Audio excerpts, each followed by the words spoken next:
itong silent majority na ito, yung 15 senators, na control at nahawakan ito sa liig ni Marcos Jr. upang hindi maging antagonistiko o kalaban sa administrasyon. In fact, si Tito Soto at si Ping Lacson ay walang kahihiyang nag-aarte ng mga special agents ng Malacanang in favor of the interest of Marcos Jr. at iniiwasan din nila po na tumbukin si Martin Romualdez. Marami na po nagsasabi sa mga senador na si Romualdez ang mastermind. Ganon din po sa Kongreso. Even si Congressman Toby Chanco, who happens to be in the alliance of Marcos, ay tinuturo na si Romualdez ang pasimuno ng kalukuhan at katarantaduhan sa pagkatay at ginawang istafa ang budget sa loob po ng 3 taon. But never pa tayo nakarinig na may nagsabi na ang mastermind at pasimuno bilang pinunong salaring kriminal sa pagiging tagapagtaguyod ng malawakang korupsyon, sistematiko at organisado ay si Marcos Jr. mismo. At ang nakagawa lang po niyan ay si Congressman Kiko Barsaga. Sa Senate po, iniiwasan nilang banggitin na si Marcos Jr. ang mastermind. Kaya po, nag-aantay tayo na may ganong antas ng tapang at paninindigan na talagang tukuyin at tumbukin that it is Marcos who is the principal author in conspiracy as a co-mastermind kay Romualdez kung bakit nagkaroon ng sistematiko, organisado, malawakan at malubha na pangungurakot at pandarambong sa kabanang bayan. Yun! Kaya nga wala din pong masyadong epekto itong gimikan kanina na nangyari na kunwa-kunwarian ay magkakaroon daw ng term sharing sa pagitan po ni Tito Soto at ni Loren Legarda. But it was a move that was only confined among the silent majority. Nasabi ko na nga kanina, itong silent majority na ito, yung 15 senators, na control at nahawakan ito sa liig ni Marcos Jr. upang hindi maging antagonistiko o kalaban sa administrasyon. At in fact, si Tito Soto at si Ping Lacson ay walang kahihiyang nag-aarte ng mga special agents ng Malacanang in favor of the interest of Marcos Jr. at iniiwasan din nila po na tumbukin si Martin Romualdez. Alam po natin yan, ang role na yan. Kung kaya nga minaniobra yan nila Sandro Marcos at nila Marcos Jr., nila Martin Romualdez, na talagang maging minority ang mga Duterte-aligned senators. But even sa mga Duterte-aligned senators, hindi pa po ako nakakarinig. Wala pa tayong naririnig na nagsalita na ang mastermind sa lahat ng kalukuhan at katarantaduhan, lalo na ang paglaganap ng malawakang korupsyon at pandarambong, is Marcos Jr. We hope na sabihin po yan ng mga minority senators, sapagkat hindi na po natin kailangang maging rocket scientist, hindi na natin kailangan maging forensics expert analyst, hindi na natin kailangan antayin pa ang Senate Blue Ribbon Committee report ni Ping Lacson para maintindihan natin na ang kalukuhan at katarantaduhan kung bakit naging sindikato at istafa ang style ng budget ay mismo si Marcos Jr. Umadto toririt, nakakasawa, nakakastress. Huwag kang magsawa na magmulat ng ating kababayan at huwag kang ma-stress, no? Don't take it personal. Take it as an obligation for the country. Of course, things cannot happen just immediately the way we want it to be, but we need to be patient, no? Roy Funa Gonzales, umadto toririt, I hope naintindihan mo na hindi tayo pwedeng tumigil at hindi tayo pwedeng manahimik, no? Kailangan nating makipaglaban, kailangan nating manindigan, kaya natin ito tinatalakay. Kasi ultimately, ang maghuhusga nito lahat, ang taong bayan. If people will not move as a collective action, tantamount and equivalent to people power, din wala tayong magagawa. Importante hindi tayo nanahimik. Hindi po tayo tumigil. Kaysa namang lunokin natin buong kapuyan, playing safe ang minority. Mga wala ring yagballs, sabi ni Bong Kapuyan. I agree, Bong Kapuyan. Bong, kapatid mo ba si Secretary Alin Capuyan?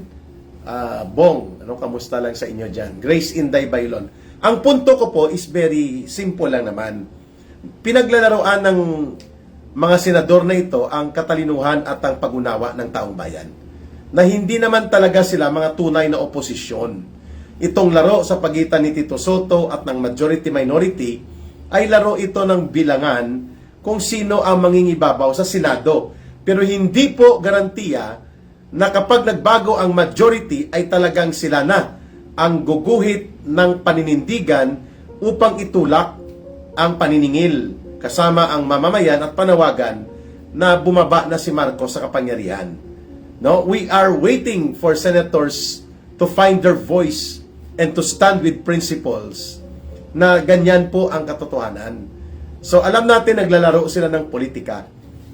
Pero hindi maganda sa atin po na it takes only one congressman sa katauhan ni Kiko Barsaga and another likes of Congressman Igay Erese na pinipoint out niya na si Marcos ay nagpabaya at hinayaan niya na katayin nila Saldico at Martin Romualdez ang nakaraang tatlong budget cycle for 2023, 2024, 2025. Pero hindi niya sinasabi na si Marcos mismo ang pasimuno ng pangungulimbat na ito. At ganon din po kay Congressman Leandro Lebeste. Sabi ko nga, ang matapang lang talaga na nagguhit ng linya at tinumbok niya na si Marcos at si Romualdez ay magkasabwat bilang mga mastermind dito sa ginawa nila na pandarambong ay si Congressman Kiko Barsaga. And right now, he is suspended again for another 60 days, mga kababayan. This is the first in the history of Congress na mayroong ganito po na 2 beses na sinuspende ang isa sa mga miyembro nila just because they have the tyranny of numbers at hindi po nila napapatigil na magsalita itong si Congressman Kiko Barsaga.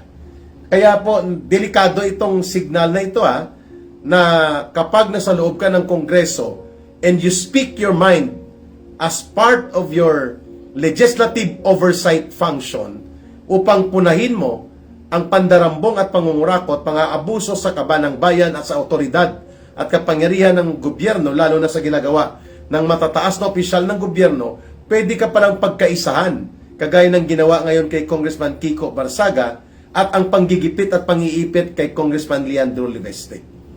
At nakatanggap din tayo po ng impormasyon na bago po mag-recess kanina o mag-break ang sesyon sa araw na ito, ay tinawagan ni Congressman o dati Congressman at ngayon ay Executive Secretary ni Marcos na si Ralph Recto ang mga senador at mukhang pinigilan at napigilan ang pagtawid bakod papunta sa minority who are Duterte-aligned senators, ang mga senador na sina Senator Loren Legarda, Senator Sherwin Gatchalian, J.B. Ejercito at ang magkakapatid na mga Villar. Hindi po sila nakatawid papunta doon sa minority at hindi rin po nagbago ang komposisyon ngayon ng majority and the leadership of the Senate still belong dito sa group of silent majority na naku-op na kontrol na ito at nahawakan sa liig ng gobyerno mismo ni Marcos. Sa pamamagitan of course ng panunuhol, mga bribery at mga bargaining sa politika, lalo na po sa mga pundo na kanilang pwedeng mapakinabangan. Alam na natin po ang tawag dyan. Quid pro quo o yung kaliwaan, hindi naman sila mananatili dyan sa majority silent majority na ito kung wala silang pakinabang dito sa special arrangement with Marcos and Romualdez. Okay? So, let's make it clear nag-usap itong silent majority at nanatili sa kanila ang control ng majority sa Senado. Hindi nakatawid papunta sa grupo po nila Senator Alan Peter Cayetano ang 4 o 5 senador na sana po ay magbubuo ng panibagong alignment. Kaya hindi po nangyari ang rigodon of leadership. Puntahan naman natin po, nag-break na sila, Monday na ulit at doon natin malalaman kung magkakaroon ba ng panibagong butuhan para sa kung ipapaupo ba formal as elected to the Senate President position si Loren Legarda o hindi. Kasi walang eleksyon na nangyari kanina. But, she was the one presiding before magkaroon po ng temporary adjournment of the session for the day. Malalaman natin sa February 9, Monday, kung ano ang patutunguhan po ng mga maniobrang ito, pero ang konfirmado, tumawag na ang Malacanang dito sa silent majority na grupo nila at kalyado at napigilan po ang pagtawid bakod o pag-over the bakod po ng 4 na mga senador. So, the maneuver is clear. Ginawa po ito ng Malacanang para hindi po magkakaroon ng panibagong bloke o alignment of forces na pwedeng makaapekto dito sa alliances na binuo nila Marcos sa loob ng Senado. Kasi sa Kongreso po, kontrolado nila ang numero. At kaya nga kanina, ang alam naman po natin na yan ay gagawin nila, ibinasura na po as on the basis of lack or insufficient in substance, meaning to say walang batayan, walang ebidensya at hindi makakatayo bilang kaso sa impeachment ang isinampa na kunwa-kunwari ang impeachment nila Attorney De Jesus at pati po ang sa CPP, NPA, NDF kamatayan party list na impeachment complaint. Alam natin na mangyayari ito. Pinatotohanan lamang ang ating teorya na ginamit po itong impeachment complaints at na ikalendaryo kaagad at nagkaroon ng order of business sa Committee on Justice. Therefore, for 1 year, hindi na pwede mag-file ng another impeachment complaint laban kay Marcos Jr. Kaya yung seryoso, mas mabigat at mayroong mga ebidensya at attachment at sana ay handang magtestigo sila Saldico at iba pa ay hindi na matutuloy this year sapagkat na-initiate at nagkaroon na po ng aksyon hinggil doon sa gimmick na impeachment or tanim impeachment, but nonetheless, the 1-year ban rule on the new impeachment to be filed of the same nature against the same official, for that matter Marcos Jr., hindi na po pwede sa 2026. Ang seryoso at mga mabigat na impeachment complaints sapagkat na simulan na at na proseso itong kunwa-kunwarian at gimmick na impeachment na kagagawan din po nila Marcos, itong De Jesus complaint at pati na po ito sa kina Tede Casino at mga Antonio Tinio at grupo po ng mga CPP, NPA, NDF party list groups na kaalyado pa rin po ito nila Marcos at Romualdez. Why? Why are we not surprised? Sapagkat mga kababayan, the main objective of impeachment is not against Marcos, but rather principally targeting Sara Duterte. Para lumabas na patas, hindi selective, at hindi kunwa-kunwarian, ay pinauna nilang magsampa ng kaso laban kay Marcos Jr. ang mga kaalyado at mga operators mismo ni Marcos. So what would you expect? Sa isang kongreso na walang paninindigan, bulok at mga buayang politiko at magnanakaw ang nandyan na kinukonsinti at kinukonsyaba ni Marcos, hindi po yan totoo na magboboto sila ayon sa kanilang konsyensya. At doon po sa gawa-gawang impeachment na yon, ang purpose noon, dalawa, ipakita na kunwari fair at binigyang pansin at ipinadaan sa proseso ang reklamo kay Marcos, pero alam natin na i-dismiss. Pangalawa, mapigilan ang talagang high ka Eric Consuelo Tagaro and Lenny Salang sa Balay-Balay City, Bukidnon. Ang pangalawa po, i-discarrel o i-prevent ang pagbuelo ng seryoso, mabigat at tunay na impeachment complaint. Kaya hindi na makakausad yon sapagkat na-trigger na po ang process of impeachment dito sa dalawang aksyon na ginawa. Una, sinabi nila ng Committee on Justice ng House of Representatives sufficient in form. Yun po ay compromise. Pag sinabing form, ang physical presentation, margin, title, at ang paglatag ng complaints on the physical and other basic requirements ng mga submissions.